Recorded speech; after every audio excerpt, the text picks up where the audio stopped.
On tonight's edition of the CHGO Cubs related podcast, we are in the post Alex Bregman signing world. We'll talk about Matt Shaw's value, the rumors that persist with him and other players, and we'll get ready as spring training is right around the corner on tonight's edition of the CHGO Cubs related podcast.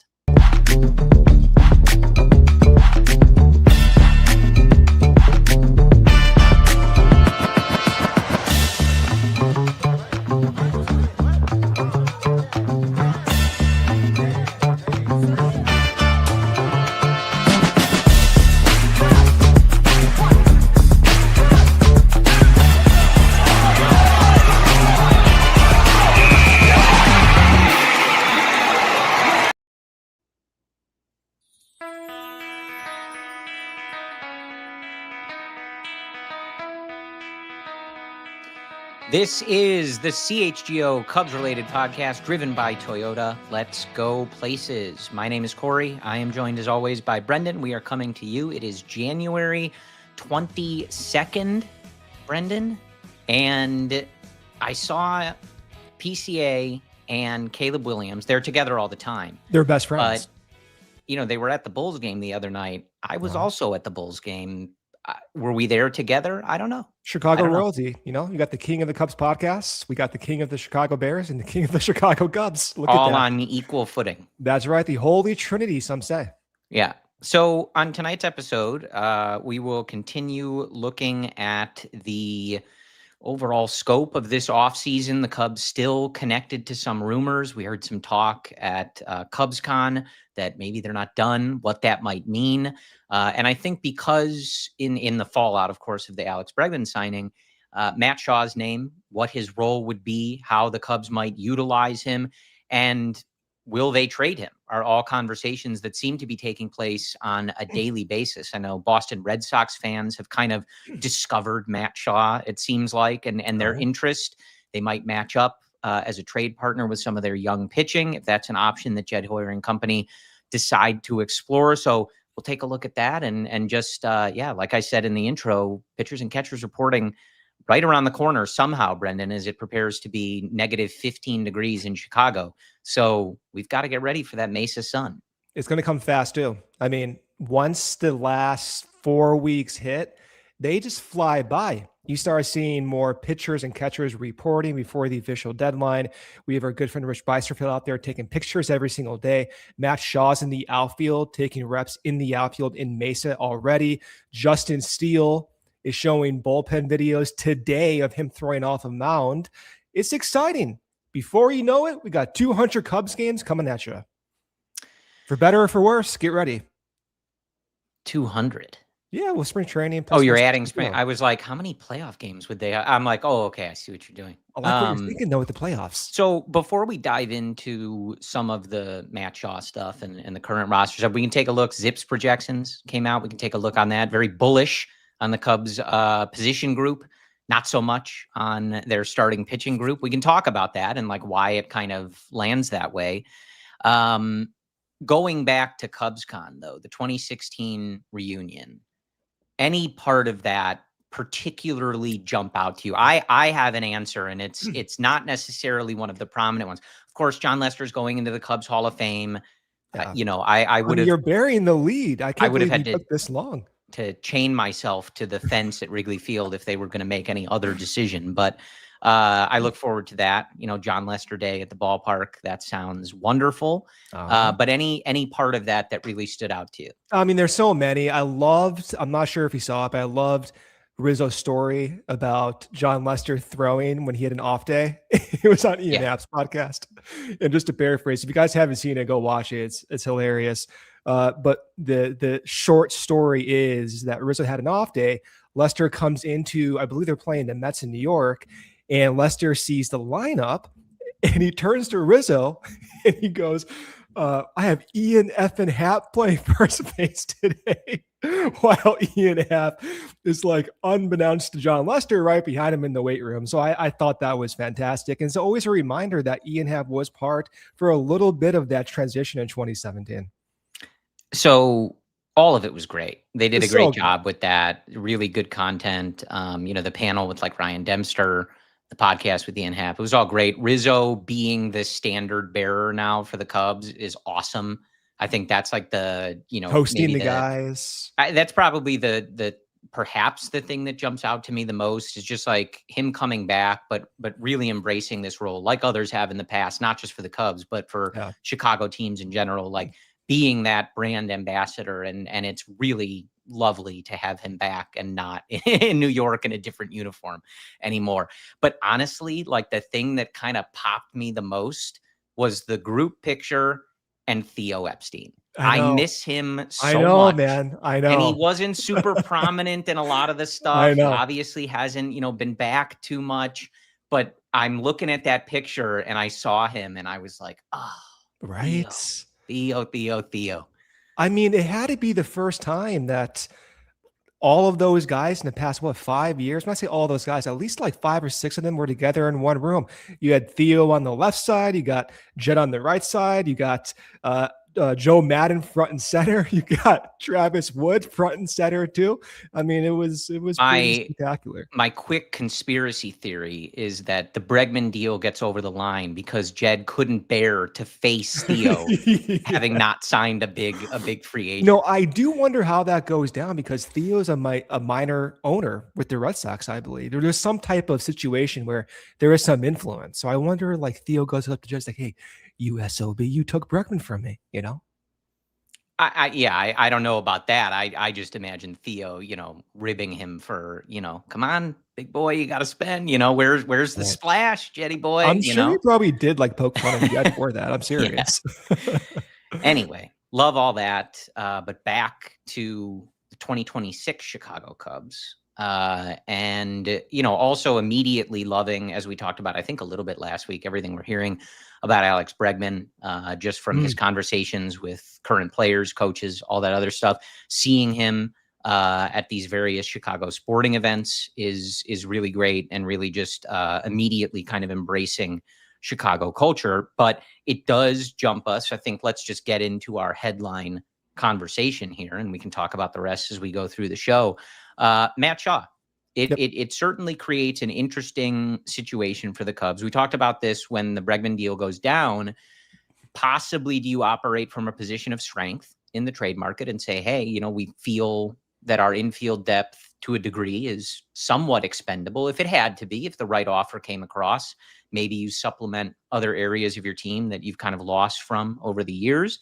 Or do you say, hey, like, we were really excited about Matt Shaw as an organization, his development in the second half, and we're thrilled to have that as a super utility man. And, we hear he was there the other day, Javi Baez, like 2016, even someone like Ben Zobrist, who certainly wasn't a utility man, but playing every other position on any given day and really kind of flexing that depth muscle, which is not something they were able to do last year, of course, at the third base position or across the infield.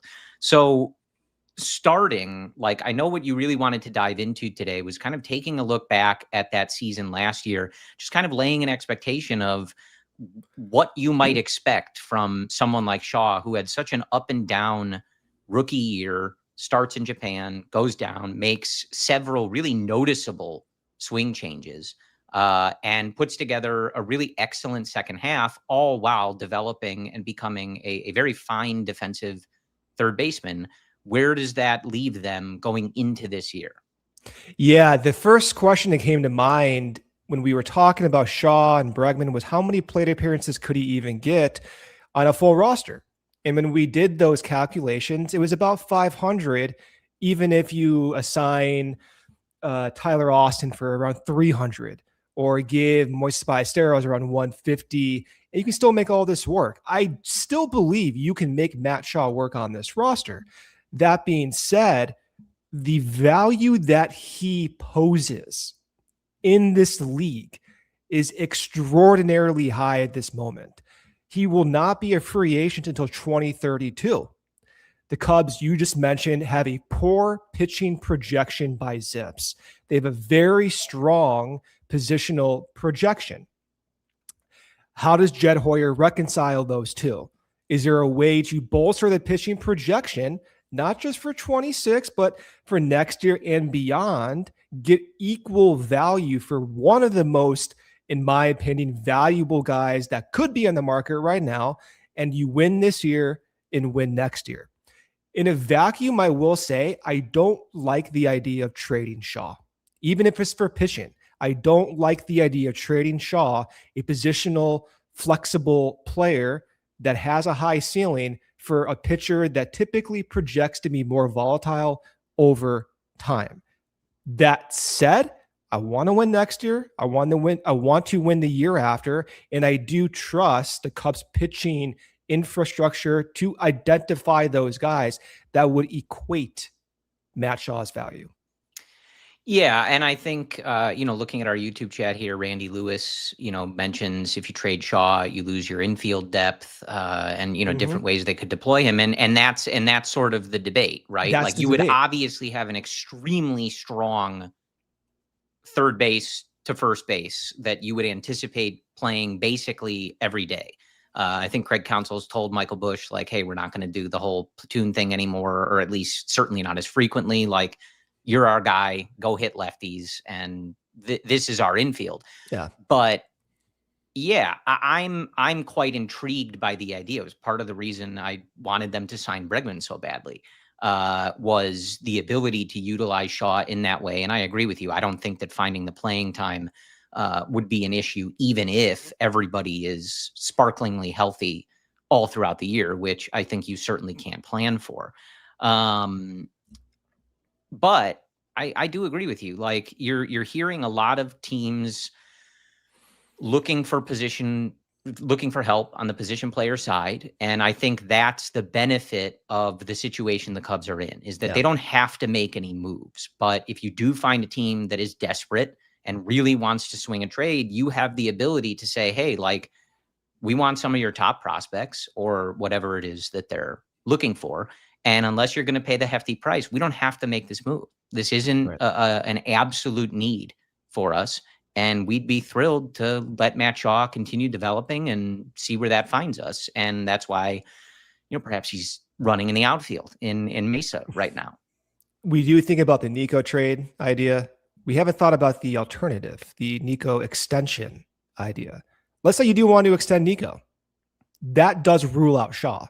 Bregman for the next 5 years, Dansby for the next 3 years, Nico for maybe 3+ years. Shaw would have no room to play for 27, 28, and 29. So that's not possible.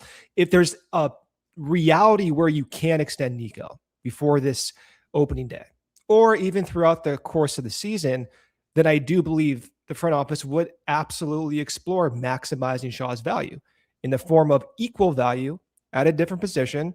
And right now, that position seems to be maybe starting pitching depth, at least from what you and I can speculate. We don't know. You see the Boston rumors, you see the prospects there, not dangling, but the prospects you hear in trade rumors. In the talks, yeah. Right. So you can kind of see how it could match, but it would have to include a domino effect where you can sustain your depth, which right now I like, but also getting equal value in a different position. And those are very two challenging tasks to accomplish. Yeah, the Nico extension thing would certainly factor into it. And I think the front office's comfortability with making the move. It is interesting, though. It just seems like there's more. And as always, even with the Cubs, like, it's hard to know which writers, which blog guys, et cetera, like, know stuff or have their ear to the ground. But it does, I am seeing it, like, on Red Sox stuff. Like, they're like, how about Matt Shaw? Like, it seems like the Cubs could trade Matt Shaw. Well, I mean, if I were Red after Sox, we all told them to go away, about Nico. No. I mean, if I were the Red Sox and you're looking to fill up a positional spot, like, Matt Shaw would check my boxes. We'll get into it after the next segment, but you're talking about a guy who played, in my opinion, Gold Glove caliber defense at third base. And then the second half that he showed with the power, the ceiling, he was a top 30 prospect entering the league last year. The value is exceptionally high. Massachusetts. And that too, you have the hometown vibe to him. So I understand from the Red Sox point of view why you would want to get a player like Shaw. And it's not to discount what Shaw's value is. Whenever we talk about trade ideas or talk about the rumors that we see, it's not discounting the value of Shaw. It's in fact bolstering that value that we even get to discuss a blockbuster-esque deal that would transform the Cubs roster now and for years to come. Yeah, and look, I mean, before we hit our first ad break here, this is the position you want the Cubs to be in. Right. It's not a move they have to make. It would be one that they're making because they feel comfortable with the depth they have, and because someone's making an offer where you're saying, okay, I mean, this was our former first-round pick, top prospect, but this is a deal we feel like we can't pass up on, but not one that you have to make. I also want to, before I kick it to you for the ad break here, Brendan, I want to read this one from Jacob in our YouTube chat. Normally listen on Spotify. This is not how I figured you guys looked. First of all, appreciate you turning in all the time, but here on YouTube, Jacob, and you could never predict that Brendan's hair looks that good. It's not possible. Wow, that's the nicest thing you've ever said to me. Honest to God, in 10 years. Couldn't have assumed that. So let's hit our first ad break here. We'll come back and we'll do a little more of a dive on the adjustments Shaw made and what he did in the second half and just how you look at that going forward. Okay, Xfinity. Xfinity has a 5-year price guarantee. What if you could have reliable and intelligent Wi-Fi? And what if you could keep it at the same price for those 5 years? That's right. That is the Xfinity 5-year price guarantee.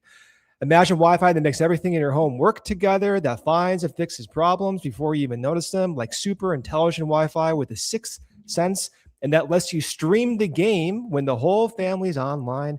All your devices work in perfect harmony for 5 whole years. Here's the best part. No annual contracts, no hidden fees, and Xfinity's best equipment is included. Take it from me. A lot can change in 5 years. Championships are won. Records are broken. Cores are traded. Dreams grow bigger, but your Wi-Fi, it should stay reliable and the price should stay put. Lock in your price and unlock the possibilities with Xfinity. Learn more at Xfinity.com. Xfinity, imagine that. Select plans only and restrictions do apply. Ray Auto CDJR new vehicles are in store at Ray Chrysler, Dodge, Jeep, Ram, and this is your chance to score a great deal at the Ray Resolution Sales event. Head to Ray CDJR on Route 12 today to choose from their huge inventory of new Chrysler, Dodge, Jeep, and Ram vehicles. Right now, get 0% financing for 72 months plus no payments until spring on new Chrysler, Dodge, Jeep, and Ram models. Plus, shop over 125 vehicles priced under $20,000 with a friendly team of brand experts. The team at Ray CDJR is here to help you during each step of your car shopping journey. And with Ray's Price Promise, you can shop confidently with no add-ons or hidden fees. Ever the price you see, that is the price you pay. It is that simple. Do not miss out on the Ray Resolution Sales event for huge savings on new models. For more info, visit Ray CDJR today at Route 12 in Fox Lake or online at raycdjr.com. They've been serving the community since 1963. All right, Brendan, back with you as we continue talking about Matt Shaw. I love the conversation, honestly, in the YouTube chat because it represents this situation that, you know, you have some kind of seemingly hoping that they trade Matt Shaw, some ready for Nico to leave, not ready for Nico to leave, but just sort of anticipating him maybe getting shortstop money somewhere else and expecting Shaw to take over there. And it does represent obviously a conundrum if you're Jed Hoyer. Like, you've obviously bought in to Matt Shaw over the years and kind of planned to have him in the fold. And certainly after the second half last year, I think that was more apparent. But people come calling and, you know, you feel like you're getting something that you maybe wouldn't have expected. And that value is at a level where you're like, man, we can get that for Matt Shaw. Like, now hold on a second. Maybe we'll have to reconfigure our plans if you know, maybe it opens up extension conversations with Nico Horner or makes you sort of say, hey, we'll cross that bridge when we get there. But I want to take a look back at what Matt Shaw did last year and just kind of how it would play into next year. And we'll do that in our Taking the Temp segment. Taking the Temp is presented by your trusted local experts at Four Seasons Heating, Air Conditioning, Plumbing, and Electric. Visit fourseasonsheatingcooling.com for all their special offers and money-saving coupons. That's fourseasonsheatingcooling.com. All right, Brendan, we saw the swing changes. We saw the growth on defense. Even looking at the video, I think our good friend Rich posted the other day, he's back in the cage. I know you were... Love it. like putting your, Of like course. those glasses that like jewelers wear, like to look at the swing changes, his That's right. hand position, all of that. Take us through what you saw and kind of how you put it together, the two halves of last year, and now with Alex Bregman in the fold. Matt Shaw's here. Let's say he's going to be a super utility guy. How would you kind of expect that to go? Yeah, whenever I see prospects come up, I'm always looking at changes they make right away. We saw it with Pete Armstrong. We saw it with Miguel Amaya. We saw it with Kyle Schwarber in years past. We saw it with Rizzo. We saw it with every single player. When guys debut, fast forward 5 years, they never look the same. And in some cases, the extreme versions, they are hardly recognizable. Rizzo's a perfect example. Gets called up as a Padre, hands are high. A couple years later, gets traded for Andrew Cashner to the Cubs. Hands are low. He's crowding the plate. Looks like a completely different guy. So Matt Shaw last year followed a similar extreme trajectory. And we saw it from the moment he debuted in Japan that he had a closed stance. This is a fantastic, simplistic view of Matt Shaw's batting stance changes over the years, or over the months rather, by Sam Elrick. And on the left, you see him in Japan. So you see that front foot inversion. You see his numbers fully facing you. You see even his full last name facing you. He almost looks like, a closed version of Edgar Renteria to some degree. All of a sudden, he starts making adjustments. May rolls around, a little bit less inversion, a little bit more relaxed. Hands are a little bit lower. And then June rolls around. Look at that open stance. He has an open stance. The hands are higher. By August, he looks like Javi Baez. Quite literally looks like Javi Baez in 2017. So he went from Edgar Renteria to Javi Baez in a matter of 5 months.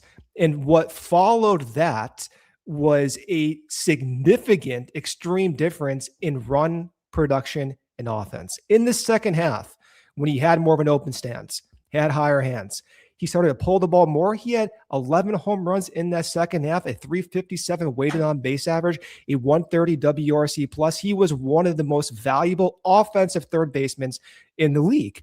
And the way he did this was noticeable. On the top left, you see his monthly whiff rate. So you see in April, whiff rate around 30%. It went down to just about league average of 12%.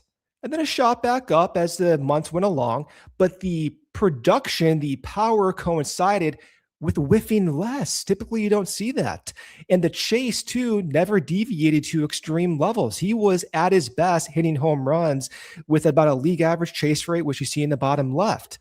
Now, this is the most fascinating part about Shaw. He went through the minor leagues as an oppo hitter. So he went to the right field all the time. He saw that close stance. He saw his ability to go to the opposite field. The reason he was so successful in the second half with those adjustments was that he hit the ball with a contact point way more in front of home plate that led to pull side power, pull side doubles, pull side home runs with a steeper bat angle as well. Altogether, what this means is that you had Matt Shaw make a significant mechanical adjustment that immediately preceded league best offense as a third baseman in the second half. This is the principal reason why there's fans who did not want Alex Bregman, because they see the changes that he made and they think, what are we doing spending 175 on Bregman when I just saw the defense? I saw his power in the second half. What are we doing? But in the way I interpret this is like, oh my God, we got depth that teams want. You can put Matt Shaw in the Javi Baez utility man role. You can put Matt Shaw in maybe that Ben Zobrist play wherever you want role. This is a good thing in my opinion. And it even escalates his value even more because what we saw with the power and the contact profile and the changes to me suggest that this is a guy who you can count on for production next season. Well, and I think, honestly, Brendan, that's how at least I want them to operate. I understand if people, are big believers in Matt Shaw and want him to have a set starting position and kind of that comfortability. But I also think that's the space you want the Cubs to be operating from. Exactly. We're comfortable with this. We're going to go over the top, though. We can have Matt Shaw and Alex Bregman. Like, and there's no reason you can't. Like, you can make that work. So I'm excited for this. The shot of him changing the swing over the course of 1 year is nuts, isn't it? It's nuts. It's crazy. Think about how like difficult hitting a professional pitcher in baseball is, and then to think about those adjustments over the course of your rookie season at age 23, right? Pretty nuts. Pretty impressive what he was able to do. Yeah, and he's not alone too. I mean, this is one reason why I'm excited about the Cubs developmental system, because PCA did the same thing in 24. Miguel Amaya did the same thing in 24. And for the years with the core and winning the World Series in 2016, we saw that a little bit slower. Ian Happ was a little bit slower. Schwarber was way slower. Javi was a little slow. You didn't see that breakout until 2018, where he finished second in MVP after Chili Davis was the hitting coach. But you didn't see the rapid progression in a 1 year basis, on like a month-to-month basis. So when I see PCA develop and adjust that fast, and Matt Shaw doing the same thing, and Miguel Amaya almost in the exact same pattern in terms of significant mechanical adjustment preceding obvious improvements in offense, it leaves me very encouraged. Yeah. So just because we were talking about some of the Zips projections, looking at, where they have him getting 530 plate appearances, 115 hits in those, 16 homers. It's going to be fascinating. I'm very curious to see in spring training if they really do see through the test in the outfield stuff. Yeah. Is it easier, Brendan, because you can throw him out there and just ask PCA to cover 2/3 of the outfield? Like, well, honestly, yeah. You just got to catch the ones that are directly above you. Anything else, Pete's just going to catch it. Don't worry about it. Yeah, I mean, honest to God, like I thought about this a couple of times. I'm thinking, what if you have a certain hitter who doesn't hit that many fly balls? What if you have like Nick Madrigal on the other team? Honest to God, I would have like a short center fielder, like a backup shortstop, and have PCA play like left center and right center. I'm sure he could do it. Yeah. And we'll get into more of these Zips projections. We, just looking at some of the available projections that are out there. But as I just read those, numbers, 530 plate appearances. They have him at 321 on base, 409 slug, 110 OPS plus, a little north of 2 wins above replacement. Like, sounds like a really strong utility man who's getting plenty of look on the team. And how many plate appearances do they give him? That was over 500. Yeah, see, that's my point, right? It's like you can still do all of this and get the at-bats you need for the entire roster and make this work. It's a really appealing piece they have in Matt Shaw. Yeah, and I think, look, it also lessens the pressure. I think part of the issue with the way the roster was constructed last year was that if that didn't work out the gate, you didn't have quality depth at third base, and we saw that rear its ugly head. He needed to get sent down for the betterment of his development. And you didn't get a lot of production there until he came back. You got pretty bad production over there. I believe league worst for a while until he came back. So now you're operating in the other position. You have an extremely strong third baseman, and whatever you're able to get from Shaw and his continued development is a massive bonus and just takes this offense potentially from really strong to hopefully elevating it to that next level. Now, the thought exercise, Brendan, has this entire conversation just been geared toward the very slim chance that anyone from the Boston Red Sox is listening, and they're like, wow, sounds great. Cubs fans are high on Matt Shaw. Right. Listen, I mean this genuinely. If I were a Red Sox pitching stuff probably came across Craig Breslow's desk at some point, right? Right? Non-zero chance he's consulting you, before making this move. Am I the one making the deal over here? Am I the one bringing back the package? Who will know? Who will ever know? Let's go ahead and take our second ad break here. We'll come back around. We'll finish some of these talks about projections and Shaw's value and go from there. Huel, can you believe we're already a month in 2026 and somehow my mornings are still chaos? I skip breakfast, I sprint to work, I tell myself I'll just eat later, and suddenly it's 2 p.m. I'm running on fumes. I'm trying to get back to do the show with you, Corey. That's where Huel finally fixed something for me. The Black Edition ready to drink lives in my fridge on the days I'm out the door, post-workout, jumping straight into meetings, on the podcast, I grab one. It's a complete meal with 35 grams of protein, 27 vitamins and minerals, no artificial junk, gluten-free, and is under $5. It actually fills me up for hours. Then at home, I use the Black Edition powder. That's when I want something thicker, blended, maybe just tossing some fruit or nut butter. Same high protein, same complete meal benefits, just customizable. It's ready to drink when I'm sprinting, powder when I'm home. It's become my insurance policy against chaotic days. Get Huel today with 15% off using my code Cubs15. This is for new customers only. Thanks to Huel for supporting the show. And if you're busy, this is an absolute game changer. Potawatomi Casino Hotel Milwaukee has everything you need in one spot. We're talking thousands of the latest slots and table games. If you're ready to refuel, you've got tons of amazing restaurants and bars to choose from. Whether you're feeling fancy or just want a quick bite, they've got you covered. You do not even have to leave the property. You can stay in style at their luxury hotel. It's just steps away from what many call the Midwest's best sportsbook.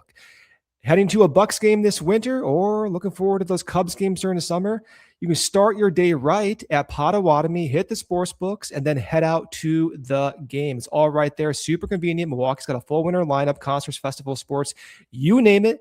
Potawatomi is the perfect home base for all of it.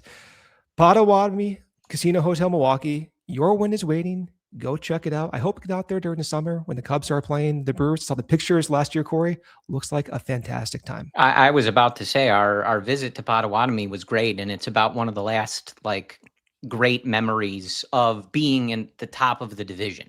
Not of that season, but Tucker and PCA were ripping home runs, and I think that was the night after Bush hit that big grand slam on the Friday night game. And that was that last, who are these guys in the Brewers lineup moment that changed pretty quick. Before we get back to some of these projections, Shaw, the pitching and stuff like that, I do want to, talk about Freddy Peralta leaving the division really quickly. This is the Cubs related podcast. Technically, this falls under that. All I'll say is I'm thrilled to not have to deal with him for the year. I'm sure that these prospects the Brewers get from the Mets will kill us.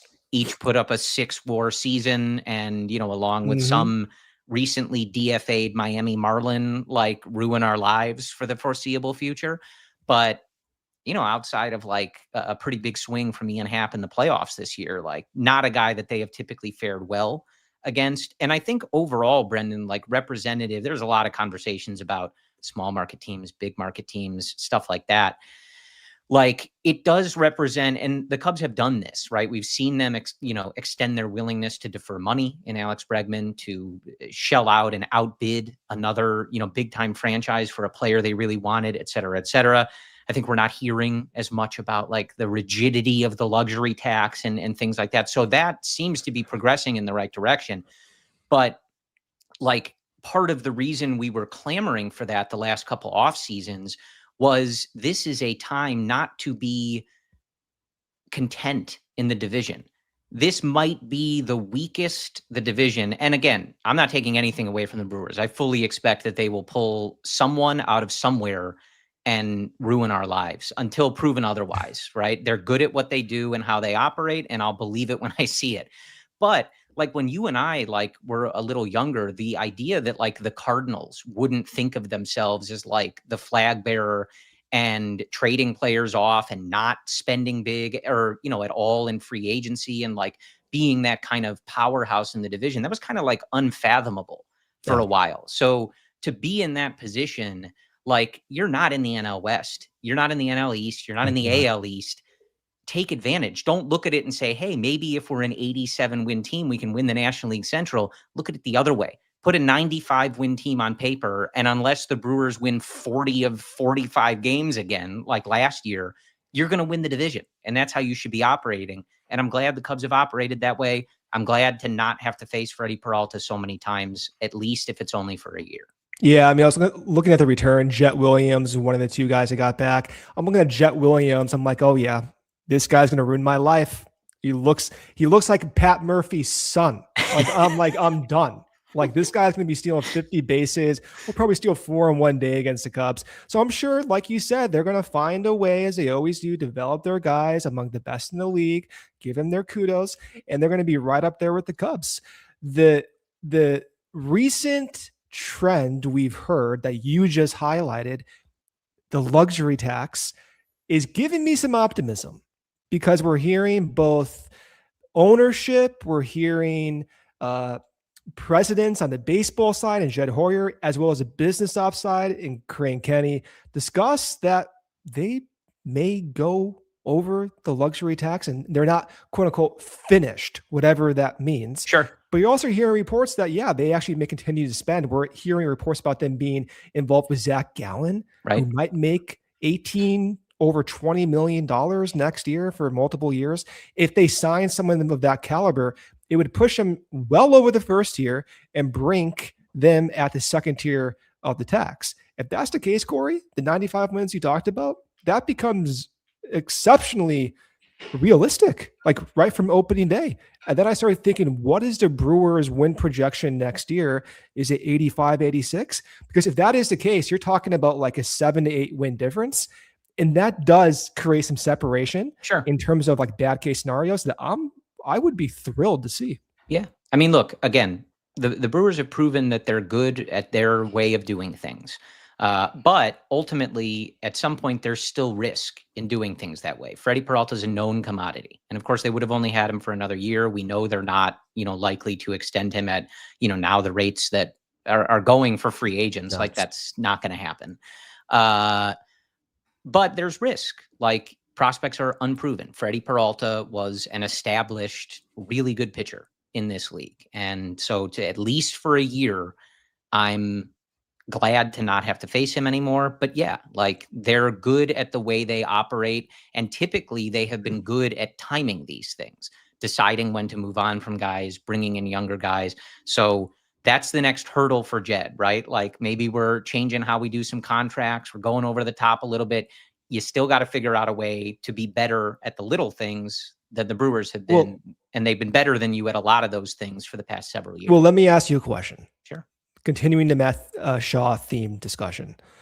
You see the lineup, you see the projections. Let's say you get the pitching equivalent of Matt Shaw for next year. Okay. Which version of the roster would you want? Would you want the Matt Shaw version or the equal pitching version of Matt Shaw on this roster? Well, I was kind of anticipating a trade for Shaw might be a younger pitcher.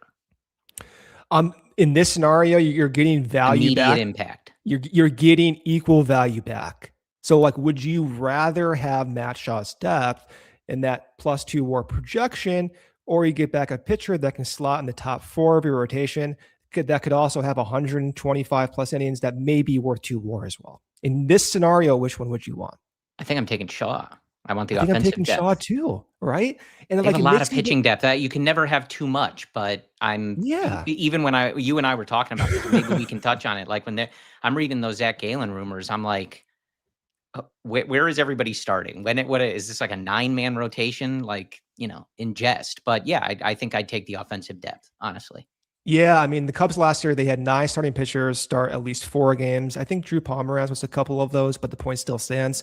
So if you sign Zac Gallen, you can think, okay, well, you can make it work, right? Let's say you trade Shaw for a pitcher, you can make it work. But my hope is that we don't have the scenario like last year where Justin Steele goes down, Shota goes down, Tyone goes down, Javi Assad is down, right? Because in some respect, that was like your 30th percentile bad outcome. Yeah. And of course, you want to account for that, because if the Cubs did not account for it last year, well, we would not be talking about them winning a playoff series. But at the same time, I'm trying to understand how I see the worst case scenario going next year. And I almost feel better about the pitching now going into this year than last year. And I'm worried more this year than last year about the positional depth, particularly in the outfield. Now, we had third base depth problems last year. I understand that, but I didn't have this overwhelming concern that, okay, what if Seiya goes down? Who's playing right field? Is it Kevin Alcantara? And if Shaw is going to play in the outfield, it does ease those concerns a little bit, at least. Yeah. All right, so let's, and I don't want to run through the Zips projections. Like, I read Shaw's because we were I want talking one about it. by one. Yeah. Okay, next, Alex Bregman. But I do want to take a look at them, and particularly I want to talk about why they're not as high on the pitching and where those numbers come from. So Okay. I'll let you kind of maybe do a cursory overlook of the way that they've laid out the offensive and pitching projections, and then I want to talk about that. And as we review this is going to be our big takeaway, and it is presented by Xfinity. Imagine that. So taking a look at these Zips projections, Brendan, across the offense, especially that infield, beautiful, right? They've got Bregman 3.7, Dansby 4.1, Nico 3.9, Bush 3.5, wins above replacement across the infield. That would look mighty nice. But when you look at the pitching from a WAR perspective, Matthew Boyd leading the way with 2.4, nobody else above 2 wins above replacement. So when you think about some of the potential the Cubs have, what we've seen from some of these guys in the past, maybe that's surprising to some folks. So I'm throwing it to you. What is your kind of, again, these are just projection models. They're not gospel.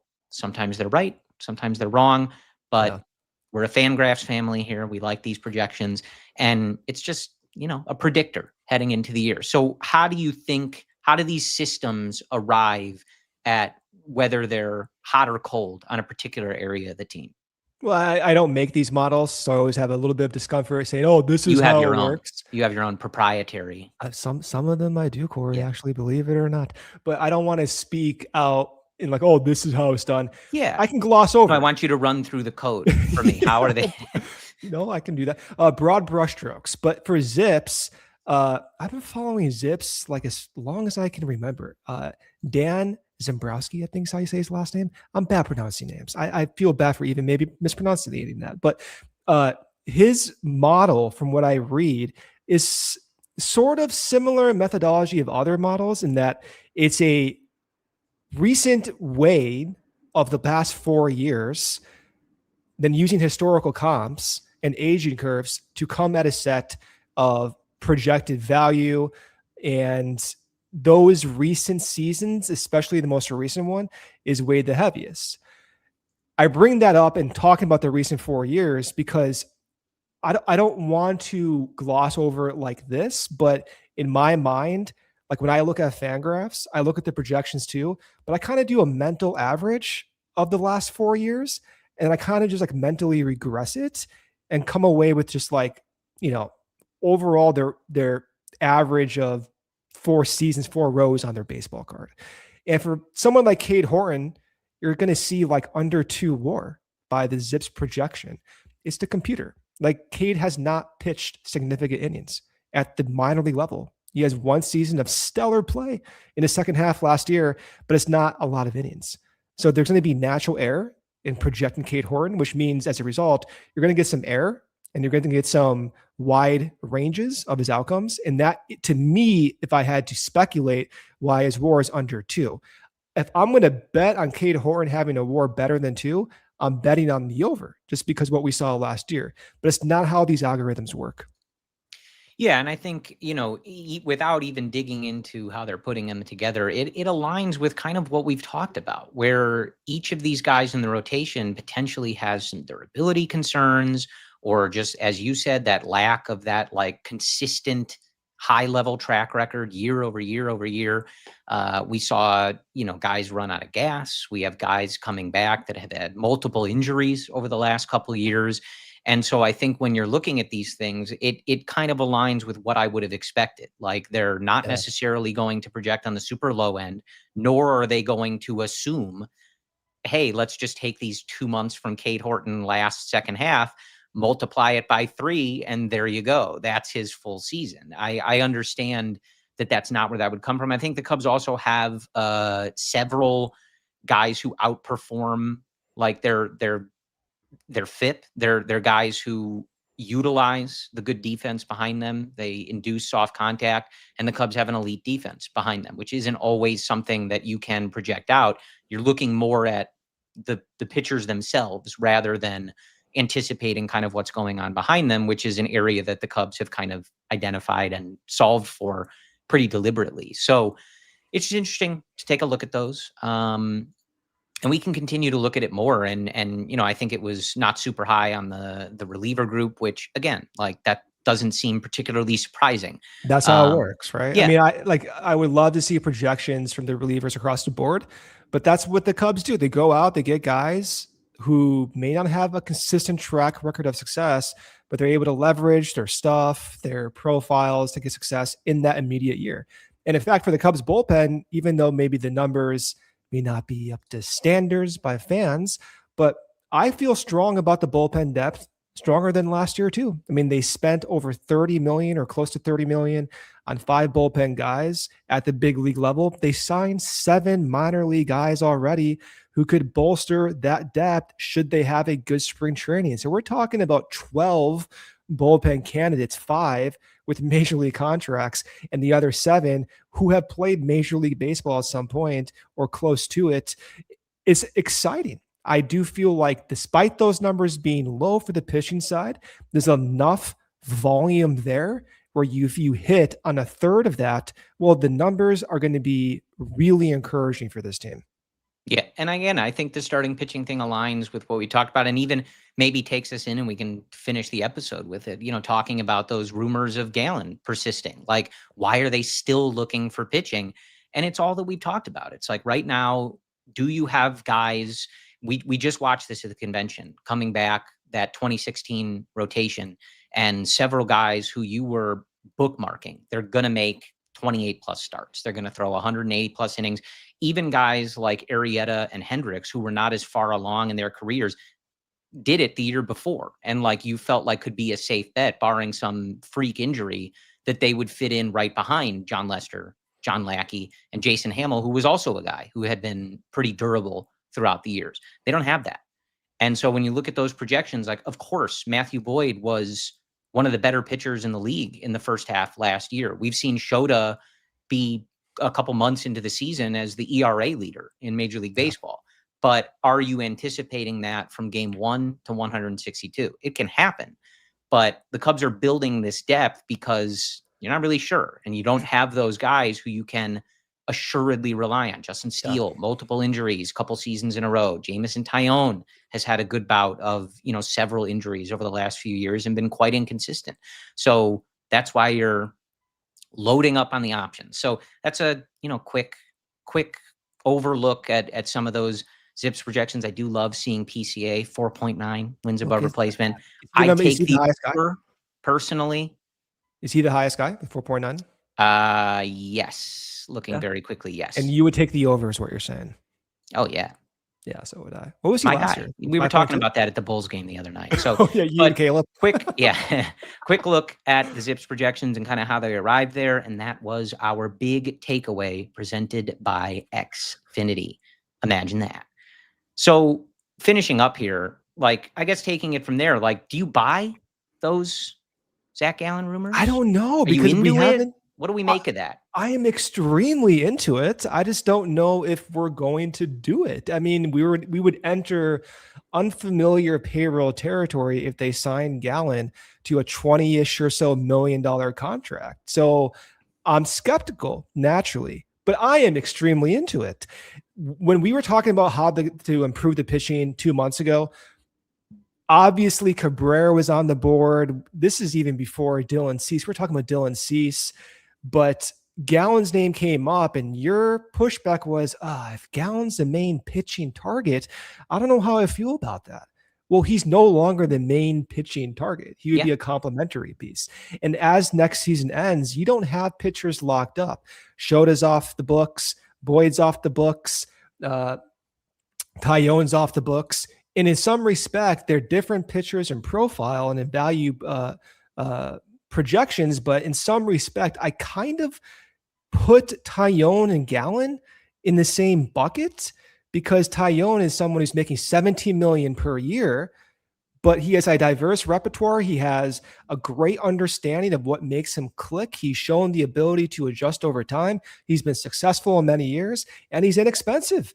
And I look at Gallen and I kind of see the same thing. he's someone who has a high ceiling in 21, who had high production, and last year with the Diamondbacks had an ERA of 4.8. Now, if you look at the expected ERA over the last 4 years, it's been between 3.8 to 4.2. So you can kind of put Gallen in this category of being league average. And for a $20 million or so price tag with financial flexibility and a ceiling to boot and a profile that's projectable and moldable, yeah, I'm into it, man. I'm into him taking Taillon's contract and just extending it. Absolutely. Okay. Yeah. I mean, look, at a certain point when those rumors came out early in the offseason, I think my concern was like, this is going to be their big splash and, they're going to sell us on the upside, et cetera, et cetera. Now that they're spending money, they're trading top prospects, they're doing all sorts of things. I'm certainly intrigued by it. I think that would have to be, would there ever be a rotation going into a year that had more like hypothetical ceiling that like was as uncertain as that group if you threw him into it too? For sure. But I will say, like, the concern is how do you make the innings fit? I don't really care. You have guys on 1-year contracts. Like no offense to Colin Ray, Taillon, Shota, or Boyd, but you're not on the team next year. So hold on, hear me out on this. I hear you from a fan perspective. I think like in the locker room, that's a lot more complicated. Of course. But what I'm saying is if you have to skip a start or 2 days, and this is what Craig Counsell's hired to do, and you're starting 25 games instead of 28 games across 4 guys, then Zac Gallen can pick that up. I'm fine doing that. Like if you have to take starts away from 1-year contract guys, I don't really care as a fan. And then that purpose is to elongate your rotation from 27 onwards when you do extend or rather sign Gallen for a multi-year contract. So like, I don't really care about that if that ends up coming to be the reality for it's not your and I's problem to deal with, certainly. Right. And I mean, look, it is also one of those things like the Cubs wouldn't be making that move without some kind of plan for how they plan to divvy up those innings. Yeah. I mean, Steele's not going to be back until like maybe May or June. We don't even know yet. We'll see, you know. I mean, Boyd's pitching the World Baseball Classic. I'm kind of skeptical he can go 180 innings again, right? So you really don't know. And of course there'll be injuries too at some point. Well, and I think the more interesting thing about this is that we keep hearing this connection. This is one that came up real early in the offseason, I think. But then even after some of these other moves, still hearing that connection from folks and pairing that with, the we're not done type comments, which again, that could mean like a couple minor league invites or anything, right? Like technically, are they ever really done? Building a roster, but you're putting it all together. And I think like, what do they mean by that? Like, what do they plan on doing? And now that we're hearing this connection again, like people still kind of pushing this, like, where's that coming from? Like, and is that potentially a real thing? But you know what's weird too? Because Craig Counsell talks about that on the positional depth side. Like Craig Counsell was talking during CubsCon and he said, again, to paraphrase, that he's not comfortable with the roster depth at the positional side. And how do we reconcile that with Matt Shaw being in trades discussions? Like if you're going to trade a depth guy and your manager is expressing that he's not satisfied with the existing depth, like what is going on here? Are we going to go out and spend like $20+ million more to get this depth and bolster the pitching? Like you start thinking a little bit crazy. I'm not anticipating it, but truth be told, I didn't expect to ever read that they had signed Alex Bregman. So dude, I'm still like reveling in that. I still can't believe we have Alex Bregman. I'm quite pleased. Did we talk about that press conference last week? Was that after? I think we talked a little bit about it. Yeah. I mean, geez, man, like I'm still pinching myself with the thought of like Alex Bregman, Nico Warner, Dansby Swanson in the same infield. I was reading some pieces by The Athletic and Patrick Mooney and Sahadev about how Dansby Swanson's saying he can learn something from Alex Bregman, how they have the same attitude. I'm thinking, oh my God. Do you think that will they have to compete for who stands atop the dugout? Oh, that would be something. That's Dansby's spot. That would be something. Well, that's how about Dansby's this thing? Well, I feel like Bregman's more of like a more out there type guy. Like Dansby's going to be on the steps. Bregman's almost on the field of play. And then like he's going to have to hold back PCA from running onto the field at some point too. So I feel it's going to be the pecking order is going to be Bregman on the dirt, Dansby on the steps. Okay. We also gotta start the campaign for Michael Busch to get that Gold Glove needed across the diamond. Everybody. Well, he keeps progressing like this. I think it's only a matter of time. I want gold. So wait, who would be left? Just Busch, Seiya, and that's it. Carson Kelly has one. Carson Kelly does have one. Yeah. That would be cool. Matthew Boyd has one too. Yeah. That would be something else. Well, I mean, Seiya has what, the NPB Gold Glove? Isn't that a thing? I believe that or like an award for it. Yeah. Yeah. So, I mean, he technically has a Gold Glove, although with the Cubs, I don't know if it's gold. I don't think he's going to win one here unless things. And I'm not, one of those like freaking out about his defensive stuff, but I don't think he's going to win a Gold Glove. No, I don't think so either. So, but yeah, I'm excited, man. I'm ready for them to get to spring training. And I mean, even seeing some of those early photos, seeing Shaw working out, like I'm pumped for this team. I'm ready for this team. I think it's going to be a fun year. And if they have more in store for us, great. That sounds great. I am rather fascinated about how they shake out the starting pitching stuff and just like how that priority goes, who's making the starts. And, especially like and it's a good problem to have, but if you end up in this scenario where everybody's healthy, everybody's clicking, what does that lead you to do? Do they swing a trade from that depth? Is that another position of depth that they can that would be a perfect scenario. Yeah. You head into the deadline and you feel like you don't need all of it. But yeah, especially, course correcting a little bit from last year. You didn't bring in that option that gives you that certain durable nature. Although, I mean, I think like outside of the major injury, right? Like Gallen's had a few years where he's made 30 plus starts. No, he's quite durable. Yeah. 31, 34, 28, 33. Like, so, I mean, that's a guy. That's a horse. Has had a significant injury, right? I'm not making that up. I mean, yeah, let me look it up. I think he had not a significant injury, but something, right? Okay. Well, he's not a Cub yet. We don't have to know this. Well, exactly. When he becomes a Cub, we'll know his MRI results. I can tell you that. But, look, again, loading up on those options, if that's your best kind of course of action, like that at least gives you the pieces to play with, and you only need a certain number of them to work out. And that's what they're going to do in the bullpen as well. Like they're going to bring in a bunch of these guys. He's had no significant injury. We're clear. We're in the clear. He had a little bit of a hammy issue, but we're in the clear. All right. Hey. Sign me up. Get to work, Tommy Hotovy. There you go. Out. Here we go. Yeah, there you go, Jed. But it'll be interesting. And I think those are the areas I think that I'm most fascinated each year when we go into spring training. And we're not quite there yet, kind of laying out those areas that we're most excited to watch, the storylines and how they progress. Once again, seeing how this team puts together the bullpen, especially after last year too, and watching the development of someone like Brad Keller from that early signing, from the, pitching showcases and changing, his from a starter to reliever and watching his evolution. Now we've seen them reclaim guys and find success with guys like that, but especially seeing that and having him end up as your, best leverage guy in the playoffs. Yeah. It is going to be one of those things. I think we're all going to be watching like, who's the Brad Keller? Yeah. Who's next? Yeah. And then, just keeping an eye on that starting pitching depth and who looks good, who looks healthy, and seeing if they can kind of get it all to come together at that right time and the way they plan it out. This is the most peaceful moment I've been a Cubs fan in the past 5 years. Like, right now, talk to me. They'll lose the first game, you guys, and he's going to be freaking out on. That's why I said right now. You didn't let me finish. Yeah. On January 22nd, I am more peaceful.